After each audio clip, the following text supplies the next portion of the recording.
Hello friends, ये हमारा DElEd entrance exam का 14वां प्रैक्टिस सेट है। इसके पहले हम लोगों ने 13 और प्रैक्टिस सेट को डिस्कस कर लिया था, जिसका लिंक आपको चैनल के प्लेलिस्ट में या फिर इस वीडियो के डिस्क्रिप्शन में मिल जाएगा, वहाँ जाकर देख सकते हैं।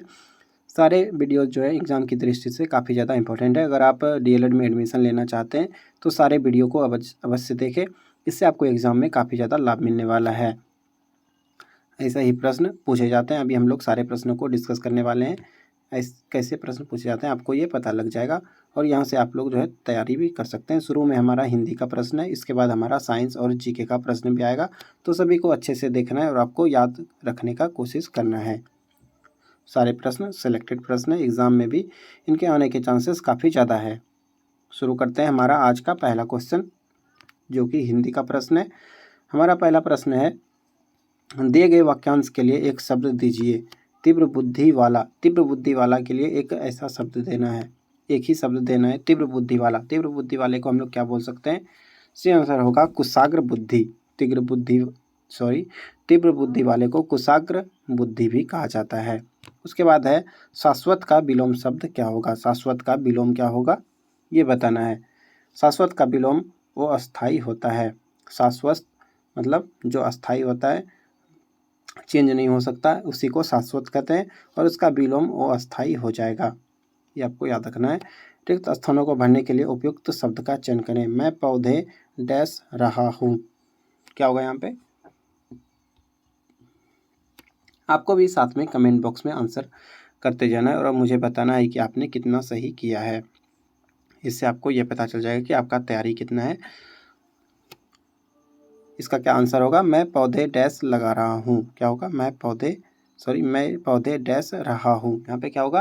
यहाँ पे हो जाएगा पौधे लगा रहा हूँ। ये तीसरा वाला यहाँ पे बिल्कुल सही है, मैं पौधे लगा रहा हूँ, ये बिल्कुल सही आंसर होगा। अगला प्रश्न है, दिए गए वाक्य में रेखांकित खंड को प्रतिस्थापित करने के लिए उपयुक्त विकल्प का चयन करें। जिसने मन रूपी मतवाले हाथी को वश में कर लिया वही सच्चा शूरवीर है।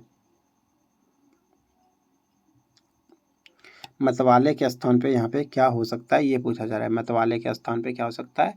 मतवाले के स्थान पे मदमस्त का यूज हो सकता है। मतवाले के स्थान पे मदमस्त का उपयोग हो सकता है, ये आपको याद रखना है, काफ़ी इंपॉर्टेंट प्रश्न है। सही वर्तनी वाले शब्द का चयन करें। सही वर्तनी वाले शब्द का चयन करें।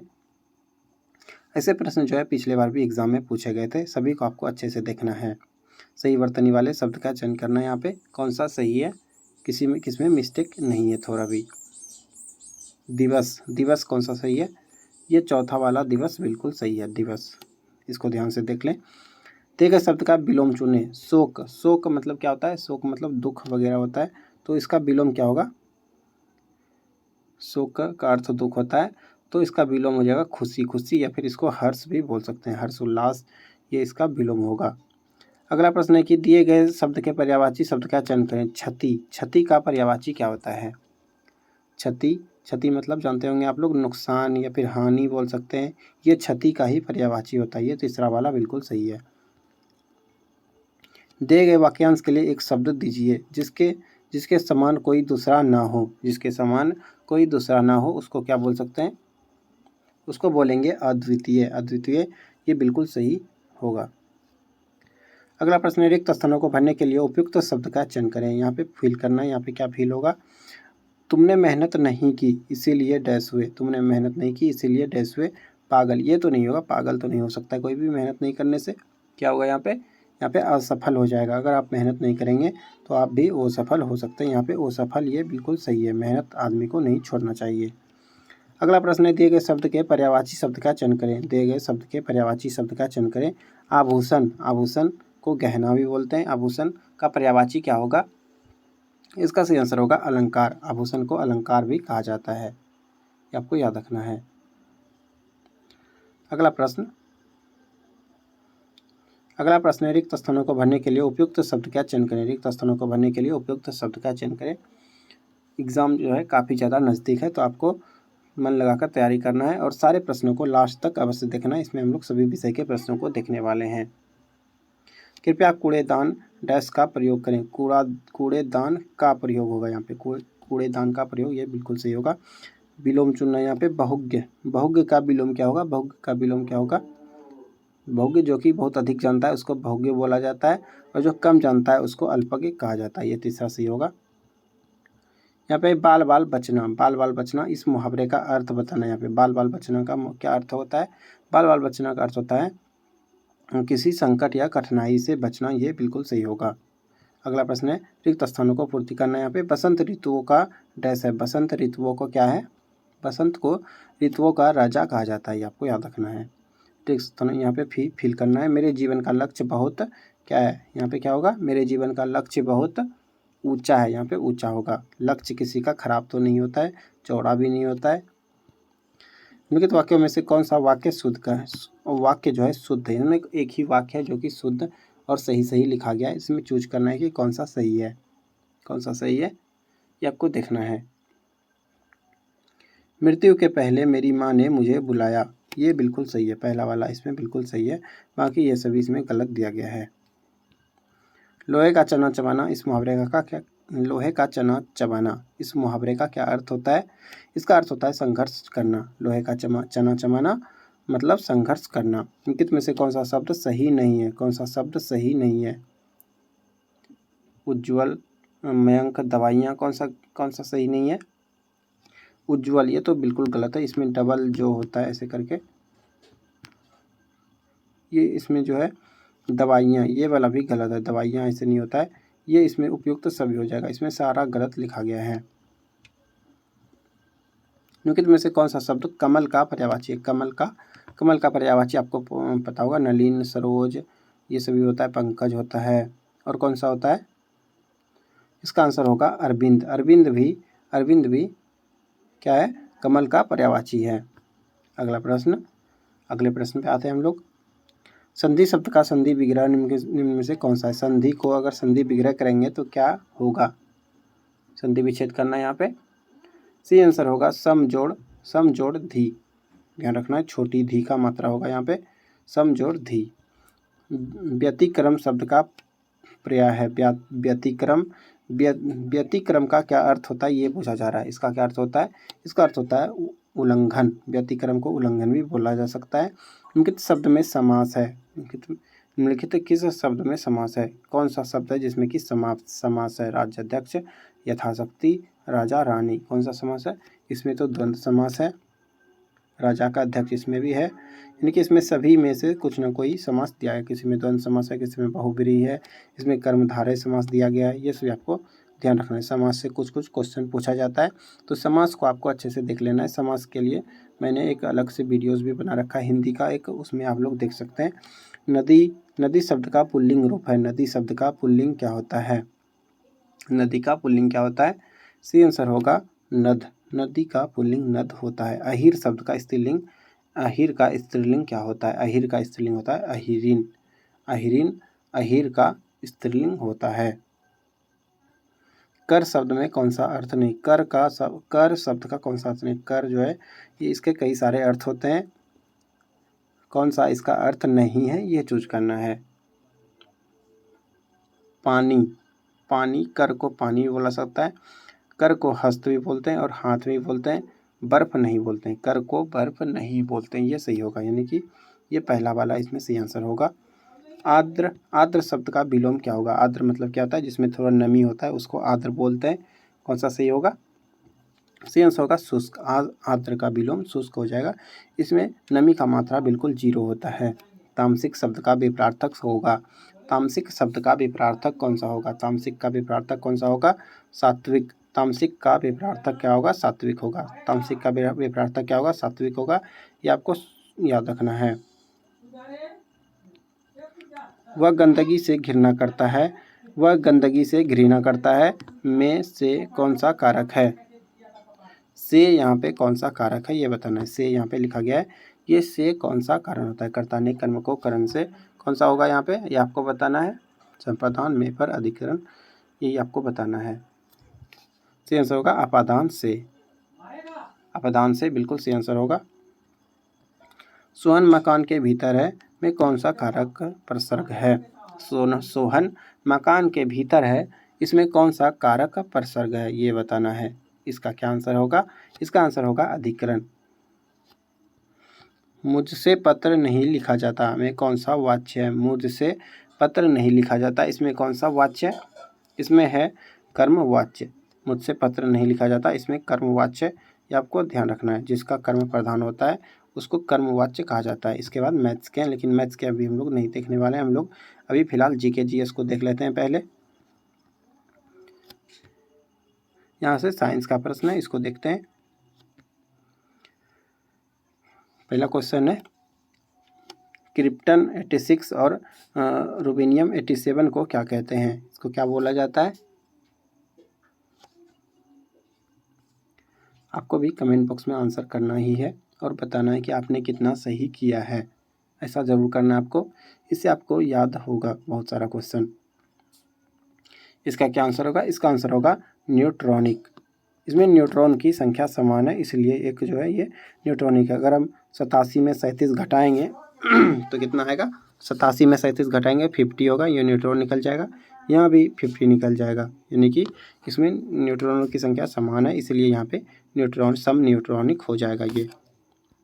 अगला प्रश्न है कि न्यूक्लियॉन सामान्य नाम किसके लिए? न्यूक्लियॉन किसके लिए सामान्य नाम है? न्यूक्लियॉन किसको बोलते हैं?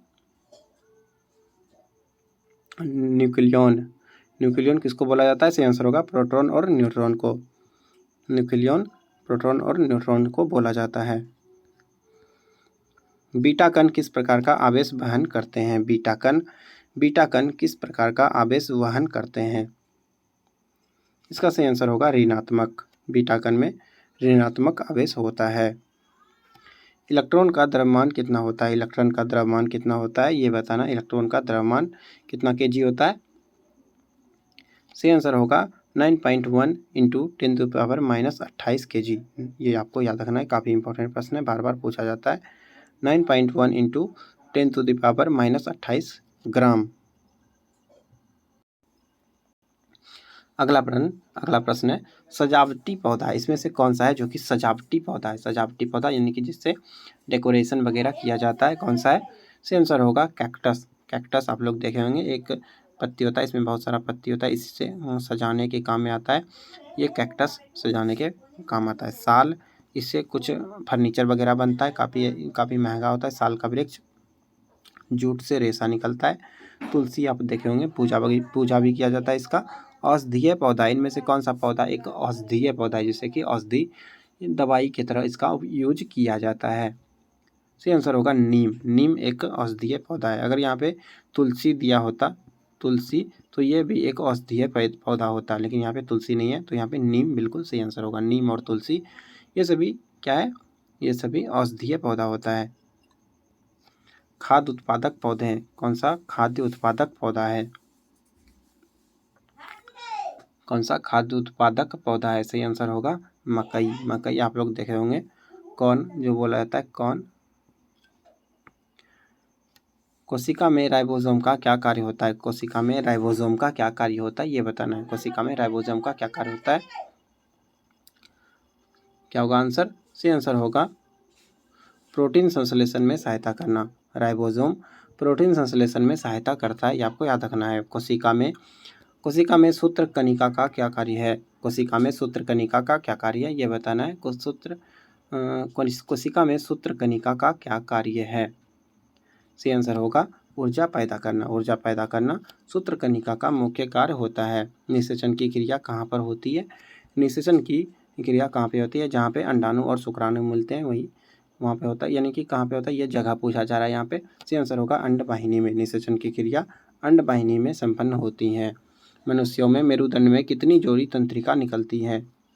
मनुष्यों में मेरुदंड से कितनी जोड़ी तंत्रिका निकलती है? सही आंसर होगा 31।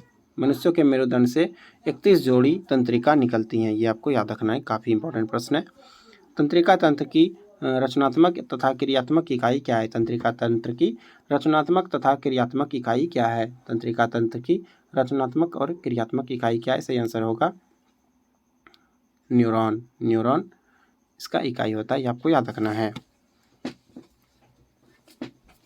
एक नेफ्रॉन भी होता है। नेफ्रॉन किसका होता है ये आपको पता होना चाहिए। नेफ्रॉन किसका है? नेफ्रॉन किडनी का इकाई होता है। किडनी के इकाई को नेफ्रॉन कहते हैं और तंत्रिका तंत्र के इकाई को न्यूरॉन कहते हैं। कंफ्यूज नहीं होना है आपको।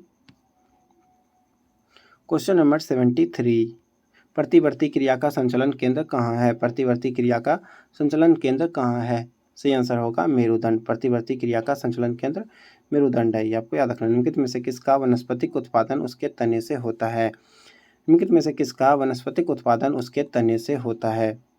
क्या होगा आंसर?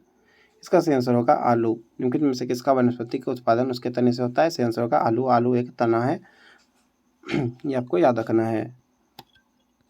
कोशिका में द्रव के आने जाने का नियंत्रण कौन करता है? कोशिका में द्रव के आने जाने का नियंत्रण कौन करता है? इसका सही आंसर होगा कोशिका झिल्ली। कोशिका जो होता है बीच में केंद्रक होता है और यहीं पे किनारे में ही कोशिका झिल्ली होता है। ये क्या करता है? ये कोशिका में द्रव के आने जाने का नियंत्रण करता है और एक गंदगी को आने से रोकता है कोशिका में। ये आपको याद रखना है। ये मान लीजिए कि एक छकनी के टाइप का काम करता है, छानने का काम करता है यहाँ पे। राइबोसोम किसकी सतह पर होती हैं? राइबोसोम किसकी सतह पर होती हैं? राइबोसोम किसकी सतह पे होती है? सही आंसर होगा एंडोप्लाज्मिक रेटिकुलम के सतह पे होता है। एंडोप्लाज्मिक रेटिकुलम के सतह पे क्या होता है? राइबोसोम होता है। ये भी कोशिका का भाग होता है। प्रोटीन संश्लेषण में ये काफ़ी ज़्यादा उपयोगी है, ये आपको याद रखना है। मस्तिष्क का कौन सा भाग श्वसन और रक्त संचालन की क्रिया को नियंत्रण करता है? मस्तिष्क का कौन सा भाग श्वसन और रक्त संचालन की क्रिया को नियंत्रित करता है? ये आपको यह बताना है। सही आंसर होगा मेड्यूला ऑब्लांगेटा। मेड्यूला ऑब्लांगेटा श्वसन और रक्त संचालन की क्रिया को नियंत्रित करता है, कंट्रोल करता है, याद रखना है। स्वस्थ मनुष्य का डायस्टोलिक दबाव Hg के mm में कितना होता है? डायस्टोलिक कितना होता है ये बताना है। एक होता है सिस्टोलिक, एक डायस्टोलिक होता है। तो डायस्टोलिक का दबाव यानी कि प्रेशर पूछा गया है। डायस्टोलिक का प्रेशर सही आंसर होगा 80। सही आंसर होगा 80। वही अगर सिस्टोलिक का पूछा जाता, सिस्टोलिक का अगर पूछा जाता तो 120 हो जाता। कितना होता है? 120 हो जाता। कौन से रंग की किरण की उपस्थिति में प्रकाश संश्लेषण द्रुततर होती हैं?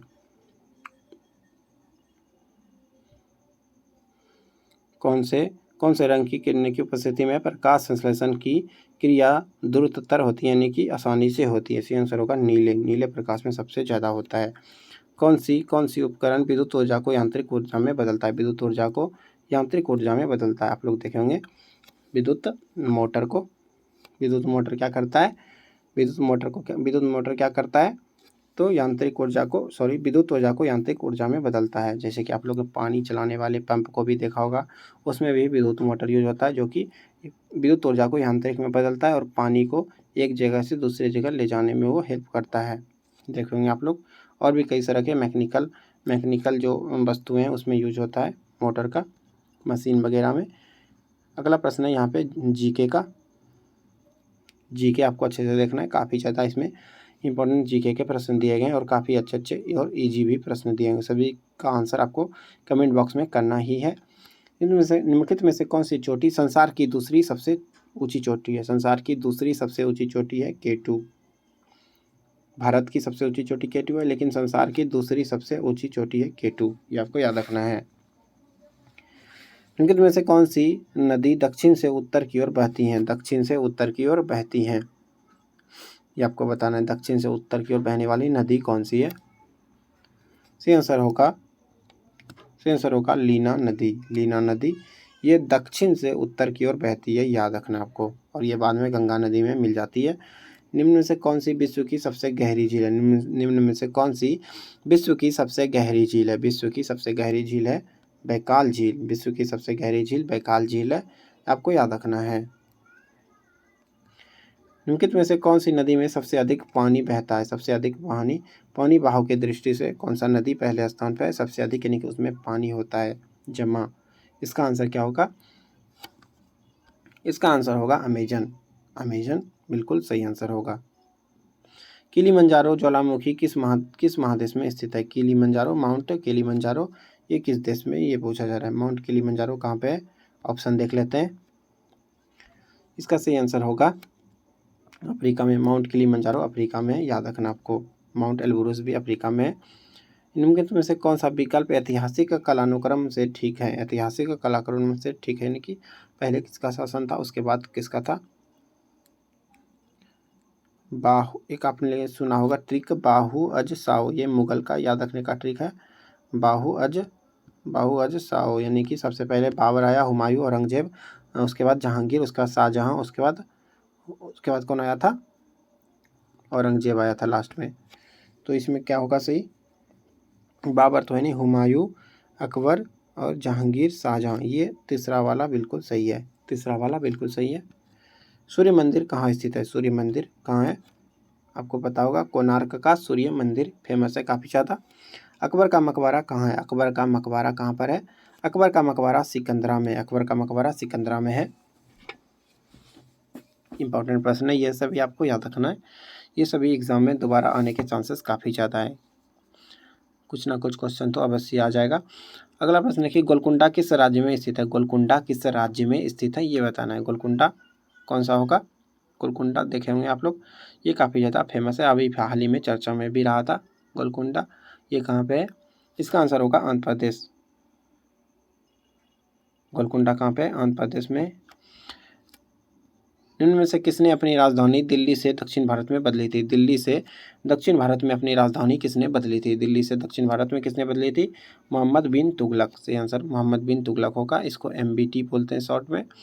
और ये पूरे दिल्ली सल्तनत में सबसे अधिक पढ़ा लिखा शासक था। इसने काफ़ी ज़्यादा तरक्की भी किया था शासन में, याद रखना है। इसी के समय इब्न बतूता भी आया था, यात्री एक इब्न बतूता था जिसने कि रहेला पुस्तक लिखा था। आपको पता होगा रहेला पुस्तक इब्न बतूता के द्वारा लिखा गया है, ये भी आपको याद होना चाहिए। और ये मोहम्मद बिन तुगलक यानी कि MBT के शासनकाल में आया था। रामागुंडम बांध कौन सी नदी पर है? रामागुंडम बांध किस नदी पर है? इंपॉर्टेंट प्रश्न है। रामागुंडम बांध गोदावरी नदी पर है। कहाँ पर है? गोदावरी नदी पर है रामागुंडम बांध। इनमें से कौन सी नदी को बिहार का गम कहा जाता है, यानी कि बिहार का शोक कहा जाता है? सही आंसर होगा कोसी नदी। कोसी नदी को बिहार का शोक या फिर बिहार का गम कहा जाता है। क्यों कहा जाता है? तो इसके कारण यहाँ पे बार बार हर एक साल यहाँ पे बाढ़ आ जाता है कोसी में उफान के कारण, इसीलिए इसको बिहार का शोक नदी कहा जाता है। कोसी नदी को याद रखना है। आग का वलय रिंग ऑफ फायर कहाँ स्थित है? आग का वलय रिंग ऑफ फायर कहाँ पे है, ये आपको बताना है। रिंग ऑफ फायर ये ज्वालामुखी का एक रिंग टाइप का बना हुआ है, यानी कि ज्वालामुखी जो चारों साइड से होता है तो वो रिंग बन जाता है, इसी को रिंग ऑफ फायर बोलते हैं। ये कहाँ पे पूछा जा रहा है? सही आंसर होगा प्रशांत महासागर में। प्रशांत महासागर के किनारे में काफ़ी सारे ज्वालामुखी है, जिससे तरह से एक रिंग टाइप का निर्माण हो जाता है, इसीलिए इसको रिंग ऑफ फायर बोला जाता है। और ये प्रशांत महासागर के किनारे स्थित है, याद रखना है। ताशकंद किस देश की राजधानी है? ताशकंद उज्बेकिस्तान की राजधानी। ताशकंद कहाँ का है? उज्बेकिस्तान का राजधानी ताशकंद है। निम्नलिखित सभ्यताओं को एक ऐतिहासिक कालानुक्रम में रखते हुए कुट को ठीक से उत्तर चुनना। यहाँ पे काल के अनुसार, यहाँ पे समय के अनुसार लगाना है। इसमें से कौन सा होगा? इसका आंसर आपको कमेंट बॉक्स में दिमाग लगाकर बताना है कि कौन सा होगा इसमें से।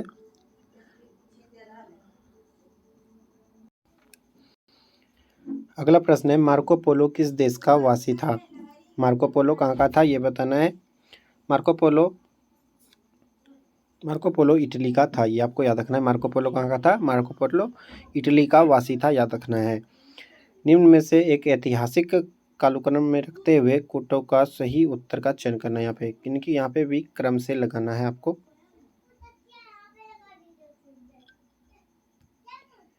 यहाँ पे थोड़ा क्वेश्चन कुछ हमको मिसिंग लग रहा है,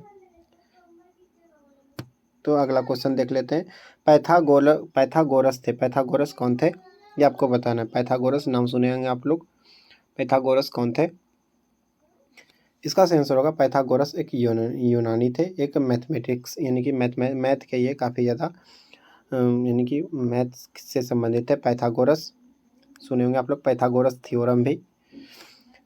तत्व एलिमेंट के सबसे छोटे भाग को क्या कहते हैं? एलिमेंट यानी कि तत्व के सबसे छोटे भाग को क्या कहा जाता है? तत्व के सबसे छोटे भाग को क्या कहा जाता है? सही आंसर होगा एटम। एटम ये तत्व का सबसे छोटा भाग होता है।